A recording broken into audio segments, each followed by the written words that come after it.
Movie start होती है और हम हमारी मेन कैरेक्टर नीना को अपने बच्चों के साथ खेलता हुआ देखते हैं। थोड़ी देर में वहाँ पर उसका हस्बैंड उसे सरप्राइज देने के लिए जल्दी आ जाता है। उसका नाम था माइक। माइक को ट्रेकिंग करने के लिए जाना बहुत ही अच्छा लगता था। साल में एक बार वो ट्रेकिंग करने के लिए 1 मंथ के लिए जाता था। इस बार वो जल्दी घर पर आ गया। नीना उससे पूछती कि जल्दी कैसे आ गया। माइक को अनोइंग लगता है और कहता है कि मुझसे गलती हो गई। उन दोनों को 2 डॉटर्स है, पर इस रिलेशनशिप में माइक जरा बोर हो चुका था। नेक्स्ट सीन में नीना अपने ऑफिस में जाती है। वहाँ पर उसे एक सरप्राइज मिलता है। उसे एक न्यू कलीग आया है जिसका नाम था यानिक। एक्चुअल में यानिक और नीना एक दूसरे को पहले से ही जानते थे और यहाँ पर एक दूसरे को देखकर बहुत ही सरप्राइज थे। नीना यानिक से पूछती है कि तुम यहाँ पर क्या कर रहे हो। यानिक कहता है कि ये मेरा फर्स्ट डे है। नीना कहती है कि मुझे एक असिस्टेंट मिलने वाला था, शायद तुम वही हो, क्योंकि वो दोनों सेम ही डिपार्टमेंट में थे। इसके बाद हमें पता चलता है कि यानिक और नीना ये जब यंग थे तभी से एक दूसरे को जानते हैं। वो दोनों एक रिलेशनशिप में थे। यानिक को नीना के साथ ऐसा लगता था कि जैसे उनमें एक बहुत ही अच्छा कनेक्शन हो। उस तरीके का उनका कनेक्शन किसी और के साथ होता नहीं था। काम करते वक्त नीना की कलीग एग्ना यहाँ पर आती है। वो यानिक को देखती है और उसे बहुत पसंद आता है। वो डायरेक्टली उसे डेट के लिए पूछ रही थी, पूरी तरीके से उसे फ्लर्ट कर रही थी, पर नीना उसे कहती है कि अब हम काम कर रहे हैं, तुम्हें कन्वर्सेशन बाद में करना। नीना को उसकी मदर का कॉल आता है। आज रात उन्होंने पार्टी रखी थी क्योंकि उनकी आज एनिवर्सरी थी। उनकी शादी को 10 साल हो चुके थे। नीना इसके बारे में पूरी तरीके से भूल चुकी थी। पार्टी के लिए नीना को सब कुछ तैयारी करनी पड़ेगी और इसी वजह से वो माइक को कॉल करती है। माइक कहता है कि आज मैं बहुत ही बिजी हूँ। नीना कहती कि पहले मेरी बात तो सुन लो। वो कहती कि हमारी डॉटर्स को स्कूल से लाना है। माइक कहता है कि तुम्हारी मदर को बता दो। नीना कहती है कि अगर मैंने मदर को बताया तो मुझे बहुत ज्यादा डांटती है। इसके बाद माइक खुद ही नीना की मदर को कॉल कर देता है। माइक की एक बहुत ही इंपॉर्टेंट मीटिंग थी। उनकी कंपनी के लिए एक सीईओ को हायर कर रहा था। उसे कहता है कि जिस कंपनी में तुम काम कर रही हो इससे तुम्हें डबल सैलरी मिलेगी, तुम्हें हमारे साथ काम करना चाहिए। इस डील के ऊपर वो बहुत टाइम से काम कर रहा था। सब कुछ रेडी कर नीना स्कूल में जाती है। वहाँ पर उसे पता चलता है कि नीना की मदर ऑलरेडी डॉटर्स को लेकर वहाँ से चली गई।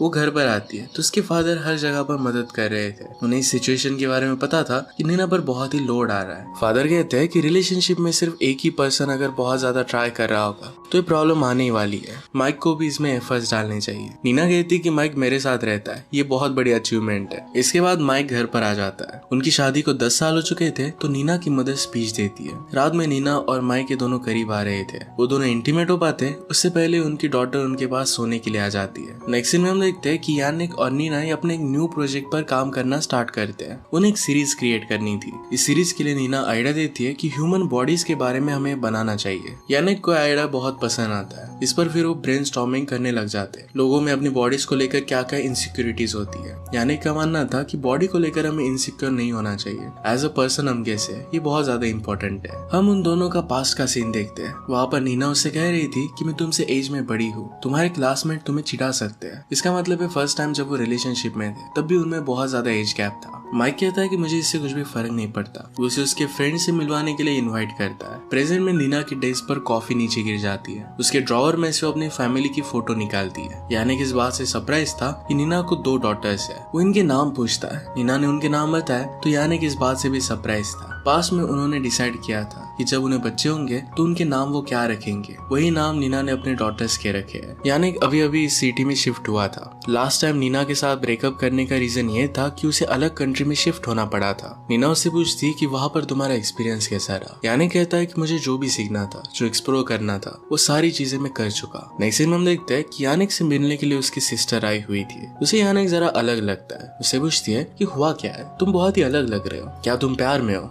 यानिक इस बात पर स्माइल कर देता है। सिस्टर उसके लिए बहुत ही एक्साइटेड थी कि वो लड़की है कौन, क्या वो ब्यूटीफुल है। यानिक कहता है कि वो बहुत ही ब्यूटीफुल है, उसकी शादी हो चुकी है और उसे डॉटर्स भी है। ये बात सिस्टर को बहुत ही अजीब लगती है। वो कहती है कि तुम किसी का घर तोड़ दोगे। यानिक कहता है कि एक बार मैं इस प्यार से भाग चुका हूँ और मैं फिर से नहीं भागना चाहता। रात में नीना यानिक से ही टेक्स्ट कर रही थी। माइक उसे बुलाने के लिए आता है और उसके लिए वाइन लाता है। वो आज सेलिब्रेट कर रहा था क्योंकि उसकी डील कंप्लीट हो चुकी। वो आज बहुत ही खुश था। नीना कहती है कि हमें फिर सेलिब्रेट करना चाहिए, कहीं पर वीकेंड के लिए जाना चाहिए। माइक कहता है कि हम जाएंगे, पर मैं सोच रहा था कि फिर से 1 मंथ के लिए मैं आइसलैंड जाकर आऊं। नीना कहती है कि तुम तो 2-3 मंथ्स के बाद जाने वाले थे। माइक कहता है कि मुझे अभी जाने की जरूरत है। नीना ने कहा कि यहाँ पर मुझ पर बहुत सारी रिस्पॉन्सिबिलिटीज है, सारी चीजें मुझे संभालनी पड़ेगी, मेरा न्यू प्रोजेक्ट आ रहा है, ये सब मैं कैसे कर पाऊंगी। माइक कहता है कि तुम सब कुछ हैंडल कर लोगे, डोंट वरी। नीना गुस्सा होकर वहां से चली जाती है। अगले दिन माइक बच्चों को अपनी मदर के पास छोड़ने के लिए जा रहा था। वो चाहता है कि नीना को जरा रिलैक्स लग सके। काम के वक्त नीना और यानिक अलग अलग जगह पर जाते हैं। वहाँ पर वो लोगों की फोटोज ले रहे थे। फोटो लेते लेते वो करीब आ जाते हैं तो नीना कहती है कि हमें एक दूसरे से जरा डिस्टेंस मेंटेन रखना चाहिए। माइक अब यहाँ से जाने वाला था,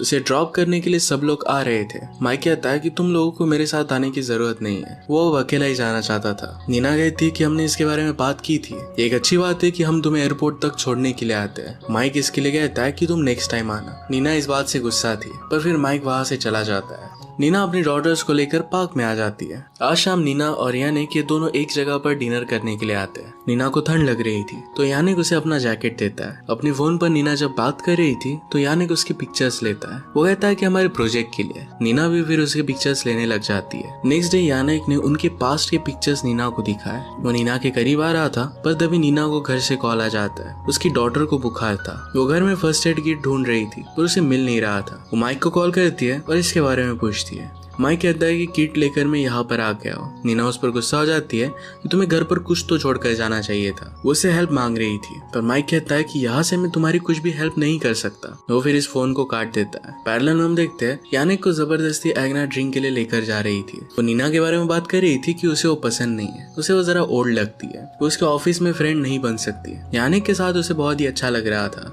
यानिक को फिर नीना को कॉल आ जाता है। उसे मेडिसिन और खाना लाने के लिए उसकी हेल्प चाहिए थी। यानिक फिर मेडिसिन लेकर तुरंत वहाँ पर आ जाता है। रात में वो वहाँ से चला गया पर एक नोट छोड़ कर गया जिसमें लिखा था कि अगर तुम्हें कभी भी जरूरत पड़े तो मुझे कॉल करना, मैं आ जाऊंगा। उसके लिए एक ब्यूटीफुल सा डिनर बनाकर हो गया था। नीना को देखकर बहुत ही अच्छा लगता है। पैरेलल में हम देखते हैं कि माइक अकेला था, उसे नीना की याद आ रही थी। अगले दिन यानिक फिर से कुछ चॉकलेट्स और कुछ मेडिसिन लेकर आता है। एक डॉक्टर को तो बहुत पसंद आता है पर जो बीमार थी उसे लगता है कि यानिक को यहाँ पर नहीं होना चाहिए। यानिक फिर चला गया। नीना को माइक का कॉल आता है। वो अपनी डॉटर से बात करता है।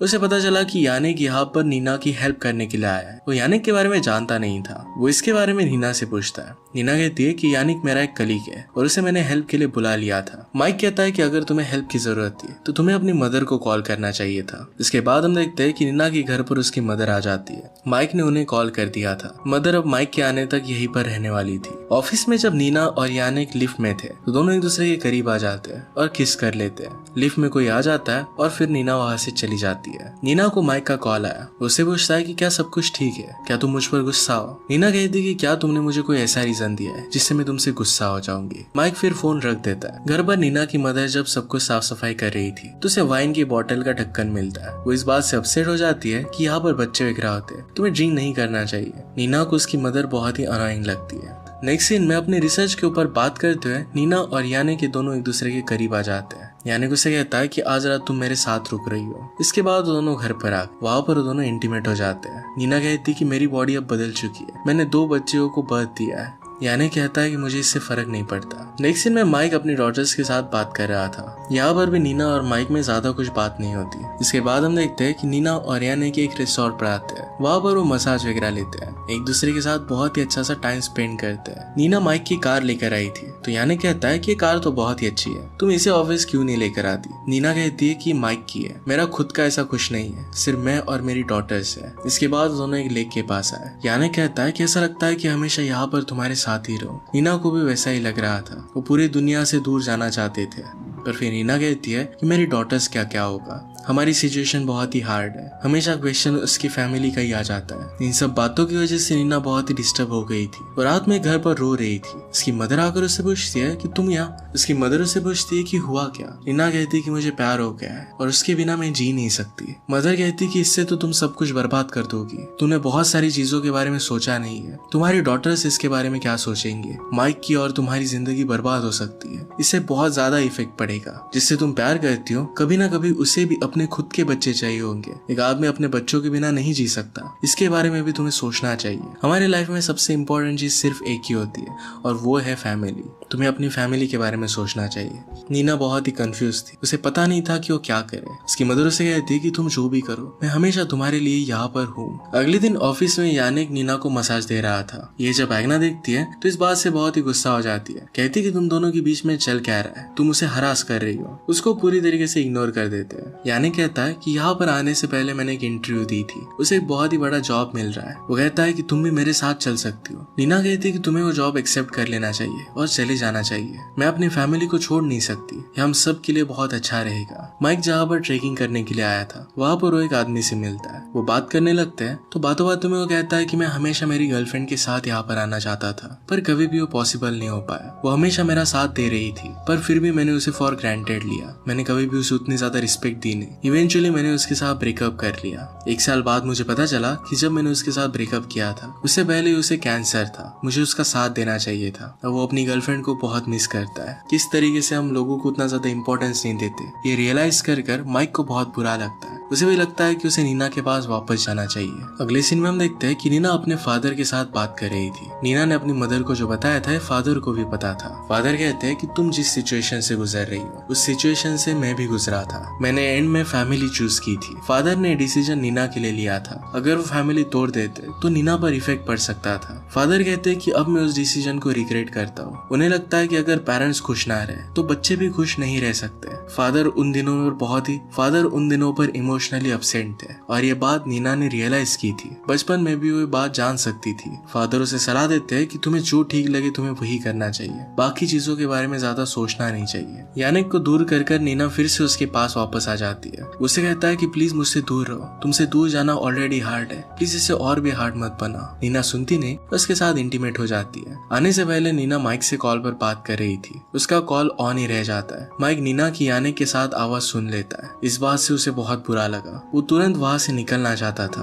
रात में उसने नीना को कॉल किया और इस बात के लिए वो उसे कन्फ्रंट करता है। नीना को इससे बहुत बुरा लगा। वो रोते हुए यानिक के पास आई। वो कहती है कि माइक को सब कुछ पता चल चुका है। यानिक उसे सपोर्ट देता है। अगले दिन जब माइक वहाँ से निकल रहा था तो देखता है कि एक खाई में एक आदमी बेहोश होकर पड़ा हुआ है। ट्रेकिंग करते वक्त उसका एक्सीडेंट हुआ था। माइक जल्दी से रेस्क्यू टीम को वहाँ पर बुला लेता है। उस आदमी को बचाने के लिए वो नीचे आ गया। नीना फिर माइक को पिकअप करने के लिए एयरपोर्ट पर आ जाती है। वहाँ की रेस्क्यू टीम उसे लेने के लिए आई। वो कहती है कि माइक ने एक आदमी को बेहोश देखा था, उसे हेल्प करने के लिए हो गया है, मैं आपको वहीं पर लेकर जाती हूँ। माइक जब उस आदमी को हेल्प कर रहा था तो ऊपर आते वक्त उसका खुद का एक्सीडेंट हो जाता है। रेस्क्यू टीम की लेडी और नीना दोनों बात करते हैं। वो कहती कि मैं और मेरा हस्बैंड दोनों रेस्क्यू का काम करते हैं। जब मैं जॉब पर होती हूँ तो वो बच्चों का ख्याल रखता है और जब वो काम करता है तो मैं बच्चों का ख्याल रखती हूँ। एक दूसरे को सपोर्ट कर वो आसानी से इस लाइफ में आगे बढ़ रहे हैं। अचानक से उन्हें कॉल आता है और माइक के बारे में पता चलता है। माइक हॉस्पिटल में था तो नीना को हॉस्पिटल में ही लेकर जाती है। वो डॉक्टर से पूछती है कि क्या माइक ठीक हो जाएगा। डॉक्टर कहते हैं कि अभी कुछ भी बता नहीं सकते, वो कोमा में है और कोमा से वापस आने के बाद ही हम कुछ बता सकेंगे। नीना माइक के पास बैठकर सोच रही थी। उसे यानिक का कॉल आता है और यानिक कहता है कि तुम घर पर कब आ रही हो। नीना उसे सारी सिचुएशन बताती है। वो कहती है कि अब मैं तुम्हारे पास वापस नहीं आ सकती। यानिक डायरेक्टली कॉल को कट कर देता है। अगले दिन वो उसके पास पहुंच गया। उससे कहता है कि मुझे पता है कि डिसीजन लेना तुम्हारे लिए बहुत ही हार्ड है, पर मैं यहाँ पर तुम्हें सपोर्ट करने के लिए आया हूँ। तुम्हें जो डिसीजन ठीक लगे तुम वो ले सकती हो, मुझे कोई प्रॉब्लम नहीं है, मैं तुम्हारा वेट करूंगा। नीना जब माइक के साथ थी तो उसे होश आ जाता है। माइक उसे कहता है कि मैं अभी भी तुमसे बहुत प्यार करता हूँ, हमें इस रिलेशनशिप को और एक चांस देना चाहिए।